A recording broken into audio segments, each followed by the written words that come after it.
And I'm live. It's, I don't even know what the hell time it is. 3:30-ish, maybe closer to 4 o'clock here on the East Coast. Very hot, very humid day here in New York City.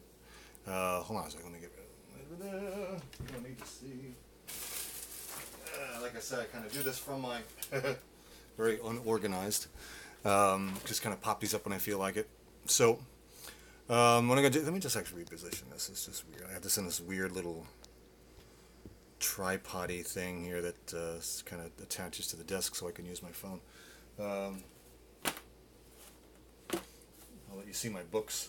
This didn't work well the last time I did this, which was someone was asking me some of the books that I own or what kind of things that I do. So I'm going to kind of go through and show you some of these books that I have here that I have used in the past to do some tutorials from and stuff that I kind of take from my method. And I'll show you some of these, some of the old ones, some of the newer ones. Because the last one I did, it was kind of choppy and all sorts of latency weird. So let me just bring this down a little bit here. There we go. Okay, so let me start off with, this is a great book, and it's probably backwards. So can I flip this around, I wonder? No, that gives you the wall. All right, so everything's going to be friggin' weirdly backwards. All right, so forget that. All right, so I don't know why it's doing everything backwards here, but either way, let me answer another subscriber question. This is a very disorganized thing I'm fucking doing, isn't it? All right, subscriber question. Somebody asked me that they what can they do? Their set that they do. This one set that they do is 35-40 minutes. Is tiring them out. By the time they get sort of mid-set, they're sort of tiring out already. So what can they do to help alleviate that, to help kind of do the whole set? Well, my first thing is always to take a look at your song order and see if there are a bunch of songs kind of running back to back which are vocally challenging or taxing on your voice, and maybe move them into different positions. The first and second song you start with are very important. They'll make and break really the rest of the set. More challenging stuff, there's two ways you can go about that. You can either have that be your very first song, if you want to just kind of get that out of the gate and get it done with, or you can move it maybe fourth song into the set to give yourself kind of time to get used to the sound on the stage, get used to getting your bearings in terms of vocally, and just maybe your voice kind of prepped for, the show itself. Even if you did a warm up or didn't do a warm up, you got a few songs in to kind of get your voice into where you want it to be, and you kind of have a good idea of where your voice is at during the show. I mean, if you're only doing, say, like 8 songs, then I would put like your hardest song around number 3 or number 4, and then give yourself a little dip in terms of ability, so that you can kind of crank up the intensity towards the end again. And that little dip in intensity in terms of it challenging for your voice is then also gives you the ability to kind of reset a little bit, relax your voice out a little bit, so then you can kind of lean into it again towards the end. It's also good just for song structure-wise, for kind of giving some valleys, some kind of hills and valleys during your set, kind of let the dynamics of the songs kind of dip and down. Now, if you're a hardcore metal band, it's pretty much just hammering away at people the whole set. There's not really much you can do with that. But if you're doing more varied material, you want to kind of start out medium strong, take a little bit of a dip towards the middle, and then kind of revamp up. Hi, Kathy. Revamp up again towards the end. You're kind of building to a crescendo towards the end. And that's kind of what I do. You want to have a kind of hill in the middle, bring people up, and then kind of give them a little break, and then build it back up again. And then, like the last 3 songs, kind of build up the intensity, energy. Leave them on a high. Leave them wanting more. Don't leave them on a kind of so-so song. Leave them on one of your best songs. with the most energy, and also make sure that the last song has a definitive end. The song doesn't just kind of end and people don't know that that's the end of the show. Make sure that you're giving them a definitive ending. I like to call it the Judas Priest ending, which is the, bum, bum, bum, bum, and do the trash can ending, which is anything and everything in the kitchen sink, thrashing away, 10, 15 seconds, boom, people know, show's over. Try not to do that too many times during the show, so you don't kind of give a false impression, and that's kind of what you can do there. Another subscriber question that I had was in terms of how do I get rid of tension starting at middle C? Well, the idea with that is to you have to back off. Male voices don't want to really go much farther past middle C. They kind of resist. Our brains kind of resist because the tactile sensation here in the jaw when we're speaking, when we're making lower notes, starts to diminish, starts to go away as we sing higher and higher into the resonant space, the vocal tract, your mouth, whatever you want to call it. As it goes up into here, you feel less and less sensation down here. And our male brains go, I don't like that. Stay down here, stay down here, stay down here, stay down here. So we get this kind of,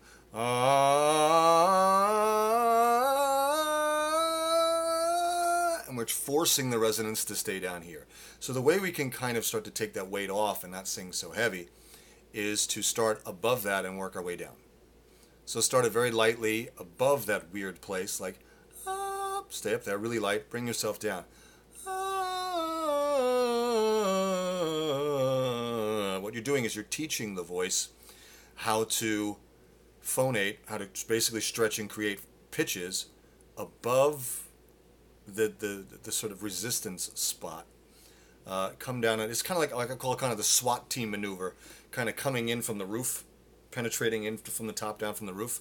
That's what you kind of have to do with male voices. Now, female voices don't have this much of a trouble because females tend to inflect more into their upper resonances when they speak. Oh my God, what are you talking about? Oh, it's just wonderful. They go up there. They tend to go up here a lot. Men don't kind of do that. At least straight men don't do that. Even, I should say non-straight men. I'll get into trouble for saying that, right, in today's world. So, but generally, most guys, when they speak, they kind of speak very straight from the tongue down. So we get this nice sensation of vibration here in the jaw. Once we go past that point, our brains go, no, no, no, no, no, I don't like that, stay down here. So we have to trick it by, now I'm not going to go through the exercises here because this is just, but what we're essentially trying to do is, the technique that I use is kind of going top down, and that's going kind of high and light, bringing the voice down through the treble areas, teaching it that way, and then you kind of turn around and do a U-turn and teach it how to go back up the other way. It's a little difficult to do here because I don't have the piano or the guitar in front of me, but that's the general idea. Is you got to take the weight off, go above the treble spot, work your voice down through it, and then teach your voice how to go up, spin around and go back the other way. Another thing that I wanted to get through is somebody else had asked me about losing power towards the end of a phrase. Let me get that one in there. That's generally because you're kind of like a racehorse. You're kind of using all of your energy right out of the gate, and you're not conserving it or rationing it out for the entire phrase. What you have to think about is, I'm going to finish strong as well as start strong. Just basically like a racehorse, they bolt out of the gate to get their position, then they kind of coast along, and then they kind of pour on a lot of energy towards the end. This is kind of how you do this with the voice in a phrase, in a long phrase, in terms of get your energy level on the first 2 words, 2 or 3 words, use that and ration it out through the whole phrase. Now, you can't obviously use a ton of energy in the first 2 or 3 words because you'll run out of it as you go through the phrase. So let's say if I do, I'll tell you, Bohemian Rhapsody, I'll do this one. Mama, ooh, didn't mean to make you cry. Right? Now, when I get to cry, I don't want to be mean to make you cry, and I'm running out of energy. So when I do Mama, I have to go, okay, what's the energy level I need to have to sing that the way I want to sing it? But what the energy level can I have where I can actually sustain that all the way till cry? So, Mama, ooh, didn't mean to make you cry. So I'll speak about the grunt in a second. So I'm kind of rationing my energy out towards the end. The main thing you want to think about is just, I want to finish strong. And your brain will kind of, over time, the more you experiment with this, ration out your energy so that you finish the line strong. You're thinking a little bit ahead, but just in terms of energy level. You don't want to think about notes, anything like that. You just want to think about, what do I want to sound like? What's the energy level, intensity level, volume level that I want to, if the end of the phrase needs to be strong. Now, obviously, if you're singing something and it ends up softer at the end, then you don't need to worry about this. But if you have to kind of sustain a sort of volume level or intensity level for the whole phrase, you can't use all of it right in the beginning, because then you'll pucker out by the end. So think about, like I said, singing is a marathon. It's not sprinting. So you got to think in long terms. You got to think of rationing out your energy, trying to find a pace. Now, somebody asked about the grunt, so I'm going to talk about the grunt. Grunting is just using a primordial, a primeval, a very simplistic caveman type of body coordination to get the sound started. When you do kind of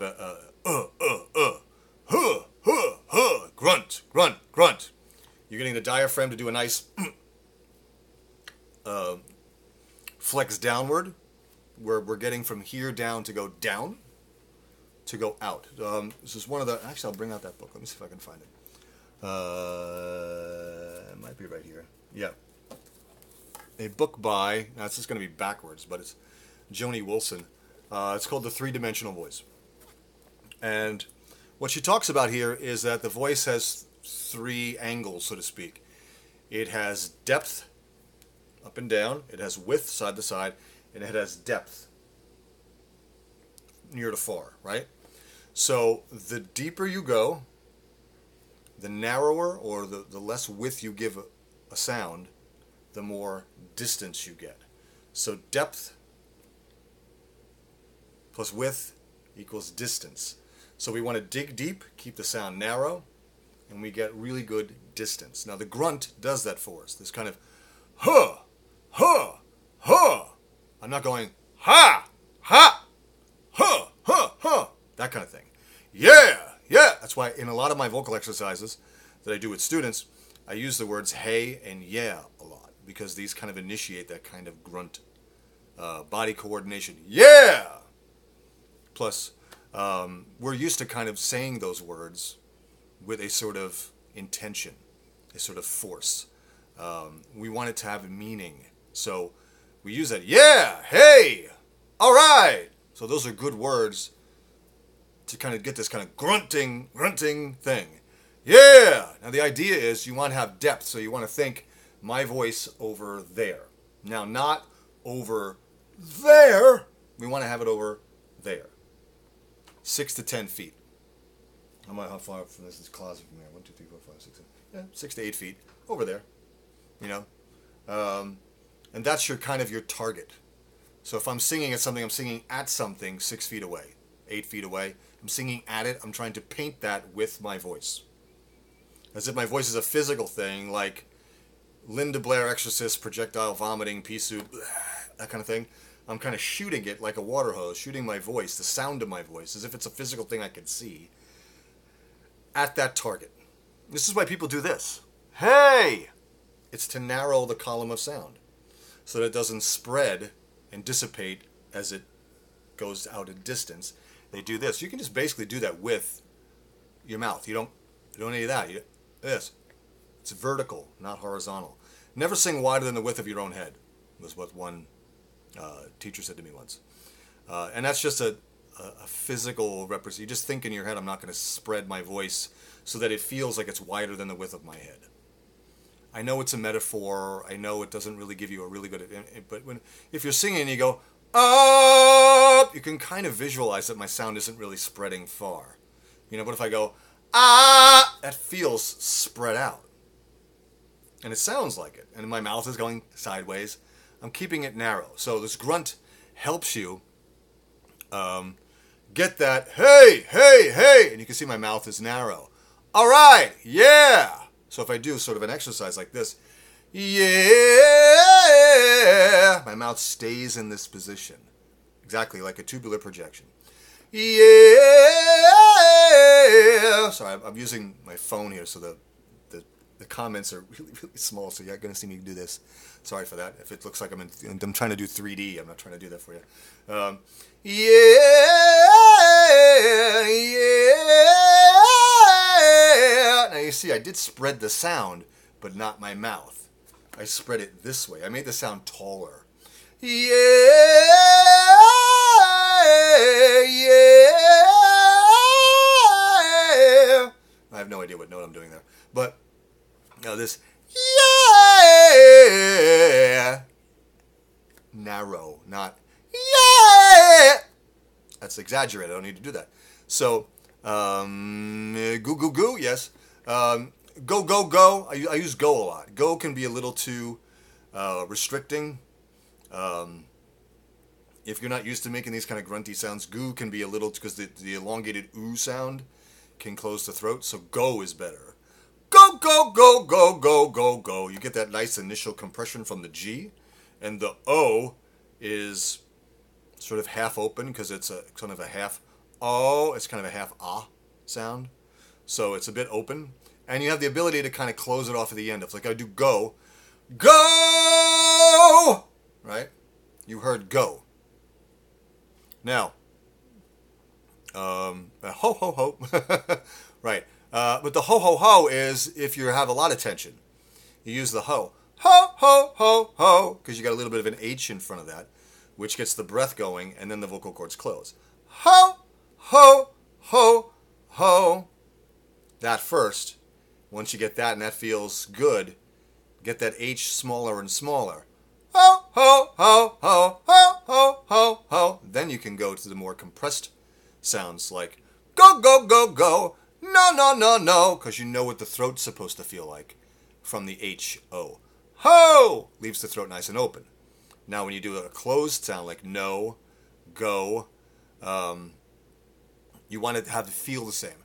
Ho, go, ho, go. The only difference is you'll feel that initial compression from the consonant G.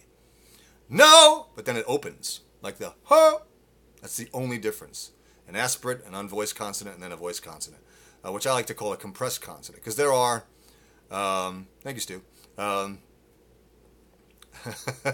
there are compressed consonants or voiced consonants, but what I like to call, there are voiced consonants, like P, B, D, D, but then I also call there are compressed consonants. Consonants that you can kind of grab a bit more than others. And they also can be treble consonants. Like D is a nice voiced compressed consonant. But you can't sustain a G or a D. You can't duh, you can't go you can't do that. Otherwise you stutter. But things like L, M, N, R, W, you can go and you can really dig in. Long, and you can drag that L really long. That gets you into trouble. So I'm going to give you a little piece of a tidbit here. This is a golden piece that I generally don't do on YouTube, but this is a formula called the PAT formula, and that is how to treat consonants. If you sing the word pat, I'll just pick a random pitch. Pat, right? Short P, long ah, then short T, right? Quick opening, long sustain, quick closure, right? Or a hot dog kind of a thing, right? Or if you're German, it's a Wiener Schnitzel, right?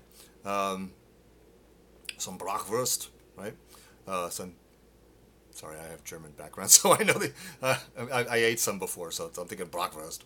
So I think of this as the PAT formula. So now if you use a word like, say, got, you apply the PAT formula to got. Got! But what about now? N-O-W. N is long, W is long. Treat it like Pat. Now! Okay, folks, I gotta go. It's been 20 minutes. That's as far as I want to go with this. So thanks for joining in, all 12 of you at this point. But ask some more questions at the bottom here in the comments, and I'll answer them in my next subscriber live. So long. Take it easy.